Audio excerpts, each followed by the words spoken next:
Thank you very much. Have we any apologies for absence? I think everyone's here. I believe Umi is on her way, caught in traffic. Yeah, so she'll be with us shortly. The published record of the meeting of the 27th of January, can I sign that as a true record, please? Thank you. Remind members of Section 106, Local Government Finance Act. Have we any disclosure of interest? Tom?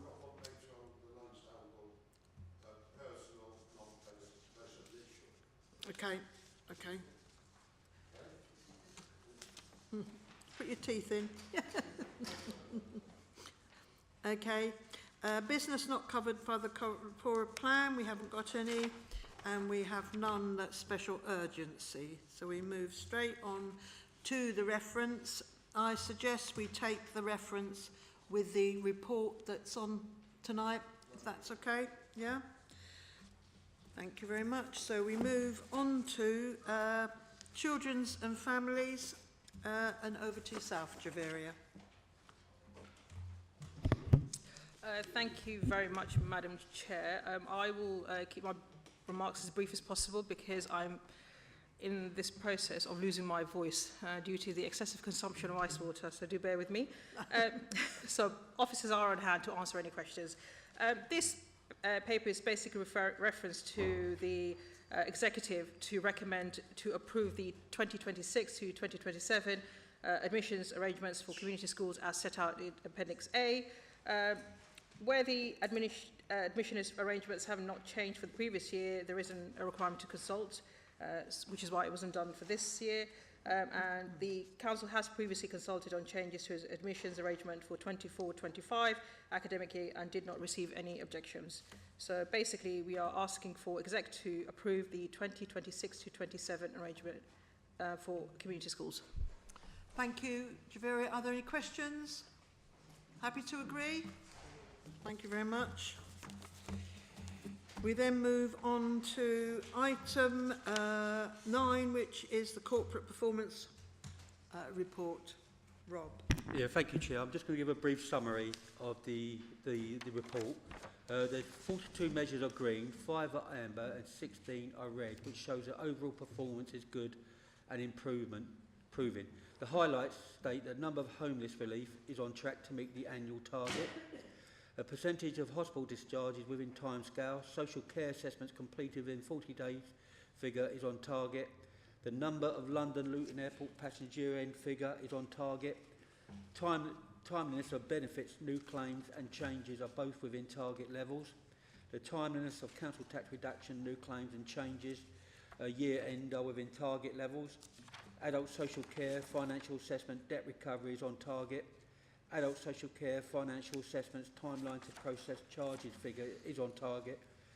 Number supported or amount awarded with discretionary housing payments is within target levels. Amount awarded with the household support grant is within target levels. Percentage of attendance in state-funded and primary and secondary schools are both on target.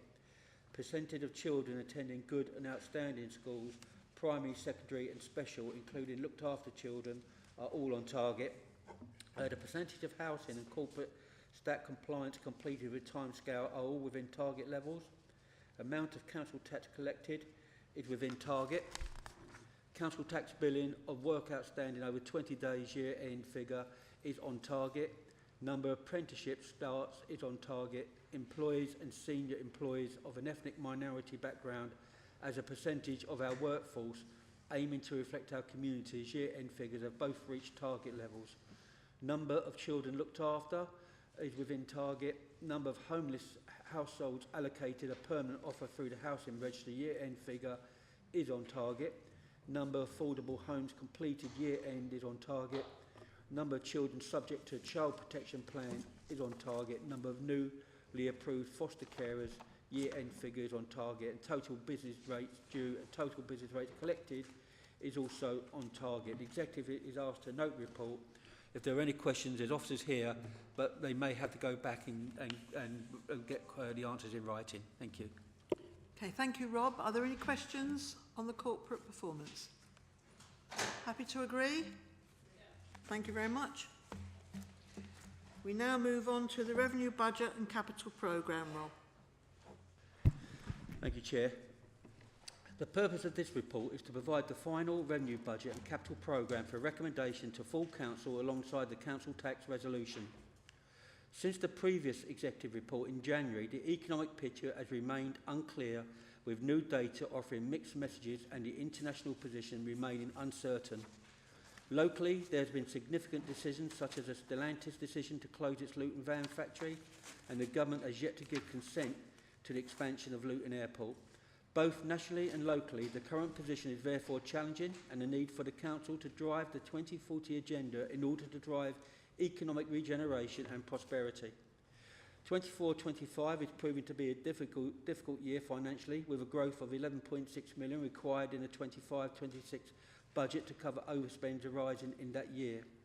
Unavoidable cost increases caused by the increased demand and rising prices mean that the general fund net expenditure needs to be increased by a further 12.6 million, or around 8%. This has to be paid for, and despite welcome increases in grant funding and savings identified of 10.7 million, there is still a budget gap. This gap necessitates increasing the council tax by the maximum amount permitted before having to call a referendum. The increase will generate an additional 7.3 million of income. By increasing council tax coupled with prudent financial management which protects essential services while saving money where we can, the council was able to set a balanced budget for 25-26 without any recourse from the general fund reserves. The challenge in 25-26 will be to deliver the budget through containing demand and costs within the additional resource allocations, whilst delivering a demanding savings programme in order to maintain a sustainable budget and financial resilience. Since the previous report, the most notable change has been the finalisation of the dedicated schools grant. The schools section of the report has been updated to reflect this. Other changes not considered as significant have been made to reflect additional BTS income and reduced debt servicing cost in the HRA. The details of these changes are provided in the revised Appendix N. As anticipated, the government announced the final local government finance settlement for 25-26. There is an additional children's social care prevention grant of 90,000. The children's services budget has been increased by this amount. The ring-fence grant for public health has also been announced alongside the final settlement. For Luton, this increases by 935,000. The public health budget will be increased by this amount, which should assist in funding any additional budget pressures, employers' national insurance contribution. The government has also provided details of the allocation of the compensation for the employers' national insurance contribution increase in the autumn budget. Luton has been allocated 1.805 million, which is lower than the budgeted figure of 2.086 million. The shortfall of 281,000 will be funded from the contingency, which means the net budget requirement used for setting the council tax will remain unchanged. The recommendations are set out on page 107 and 108, Roman letters from 1 to, 14, 15, thank you. Thank you, Rob. Are there any questions? Yes, Bassett. Thank you, Rob. I think it's incredibly welcome news that we've got an extra £18.5 million from the Labour government after the Tory years of austerity. I think it's incredibly welcome news that 5,000 fewer residents are living in destitution, which is testament to the hard work that this council has done over the last few years, and also in the Luton 2040 vision. On page 123, it mentions managing the council's investment property portfolio to ensure returns meet expectations. I think, do we have information on how many buildings are still sitting, or if there are any buildings that we own that are sitting empty that we're not getting a return on, that we're still waiting to see what's happening with them? 123, what, page 123? I'm just talking about the second bullet point generally, but I was just asking in terms of the property portfolio that we have got, are we still managing properties that we've got that are empty? Yes, my understanding, although I think Roger will confirm, we are waiting for something to come back in relation to these properties, in relation to what, to the strategy about either do we hold on to some of them or do we sell them. So we're just waiting for the assets team to come back to us. I'm assuming that's... Yeah, we only have 2 void properties in the investment portfolio at the moment, and we're waiting marketing reports back on both. Anybody else? You happy to approve the report? Thank you very much. Chair, can I just, sorry, before we move on, I think Bassett's quite correct about the 18 million so we've got from the Labour government this year. It has really helped us this year, but we're under no illusions it's going to be tough. It's going to be tough, so we're under no illusions, but we have things in place to ensure the targets that we've set. Thank you. Thank you. Everybody okay with the report? Thank you. Move on to item 11, Treasury Management. Rob. The purpose of this report is to provide the final Treasury Management Strategy 25-26 for recommendation to full Council. There have been no changes to the report other than a note that the Bank of England cut interest rates from 4.75% to 4.5%, and there is an expectation that there will be further rates cut. How far and how fast is not easy to predict. The budget has been prepared based on cautious assumptions due to uncertainties, including inflation. The recommendations are set out on page 283. Thank you, Rob. Any questions on the Treasury Management Report? Happy to approve? Thank you. And final one, I think, Rob, for you, the interim housing revenue account. The purpose of this report is to provide the final HRA budget for 25-26. Since the previous executive report in January, the main changes are decrease in service charge income of 36,000 as stock portfolio was finalised, and increase in supervision and management costs of 73,000. The changes have led to the budgeted surplus reducing from 1.951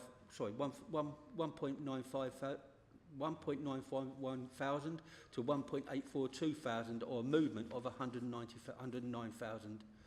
I just need to refer the executive to page 327, service charges tenants, page 18.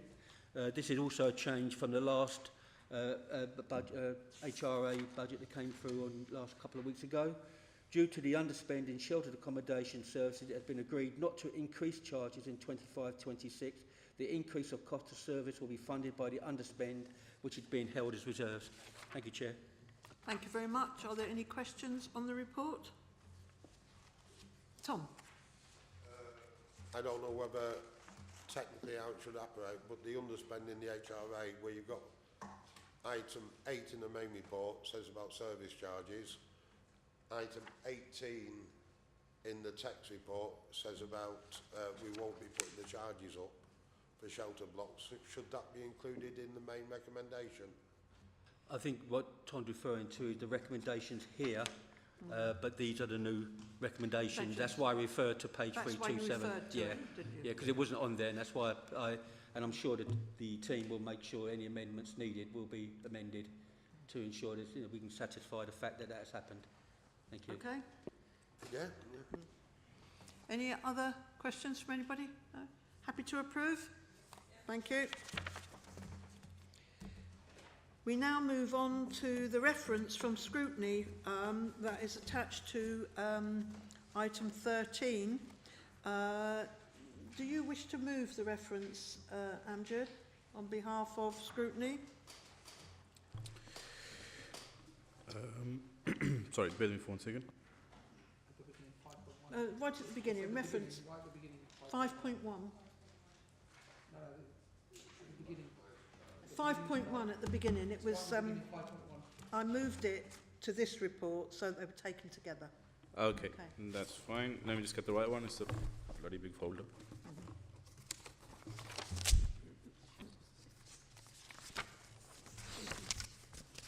Right, there we are. Yeah. So the recommendation is that the Finance Review Group supports the recommendation in the report to the Executive, agenda item 13, and consider the additional recommendation as follows: that the Executive be recommended to introduce the maximum legally possible fees to HMO licence fees. Thank you. Do you want to take that in your response? Yeah. Report now, yeah. Yeah, do it all together. Yeah. As you know, we're looking to increase the HMO licensing fees. All the figures I'm talking about are on a 5-bedder at the moment. Could be more if it's larger. Legally, I understand where scrutiny is coming from, but legally we're not allowed to make a profit out of the licensing fees, but we can cover all our costs, and by putting the fees up to just over £1,500, we cover all our costs. We can employ more people to actually go around and do the inspections. When BRE did their survey in 2019, I believe it was, they said that we had 700 and odd HMOs in the town. There's only about 350 licensed. We've got to go out and find the rest of them. By putting these fees up, that will give us the money to employ the officers to go out and find the rest of them. But all the stuff that's been on Facebook and Twitter in the last few days, saying about how mean we are and everything else, I will say, if the landlords are pretty good and they get a Band C energy certificate on their property, they'll save themselves £122 on that licensing fee. But they've got to go out and get the energy certificate we want for 2040 and for our greening strategy in the town. But if you add all the costs together and assuming they don't get Band C, and I hope that every landlord in the town gives themselves, private landlord gives themselves a target of Band C, it's going to cost 82p a day on a 5-bedder. A landlord on a 5-bedder, normally income would be around £24,000 a year. That's off the rental income on their properties. What we're talking about is 82p a day, and it can go down even more if they get their properties up to energy banding of Band C, like I said before, which I would have thought every council in Luton would love to see the private sector improved and the energy efficiency of the private sector improved as well. So that £82 can go down to even less. So I'll move the recommendation. We need it, we can employ the people, we can go out and find the properties what have decided not to register for some strange and peculiar reason, but we will go out and find them now by employing the extra officers. It covers all the fees. It's very little money daily, so there's no reason really for the landlords to pass it on to the tenants. Less than a cup of coffee a day is what the increase will be. So with that, I move the recommendations. I accept scrutiny's recommendations. You accept it in? We'll keep it up at that level to just cover the costs of administrating the scheme and doing the inspections. Okay, thank you, Tom. The report's before you with the incorporation of 5.1. Are there any questions? James? Yeah, 100% support the idea and thinking. I just have a question, just for information really. So it says here that there are 705 HMOs in town, of which 335 remain unlicensed. So I'm just wondering how we know, sort of how do we arrive at that figure and what we can do to try and encourage people to get licensed. That was a building research establishment from Watford, the top people in the country for doing that kind of stuff. They came in the town, did an inspection of all house types in the town in 2019. So we knew where we were going with energy efficiency, what we needed to do. And they did that research for us, and that's the figure they came up with, saying this is what you've got in the town.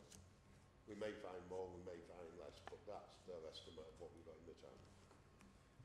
And so what are we doing for those 335 that are unlicensed? Do we go out and visit them, encourage them to? That's what these extra members of staff are for, which have had to be covered by the licensing scheme, so we can actually go out knocking on doors and finding them. Great, thank you. Okay, James? Anybody else? Happy to agree the report with the incorporation? Please. Thank you very much. Can I take the regulation 4 as read, please, and ask members of the public to leave? Thank you.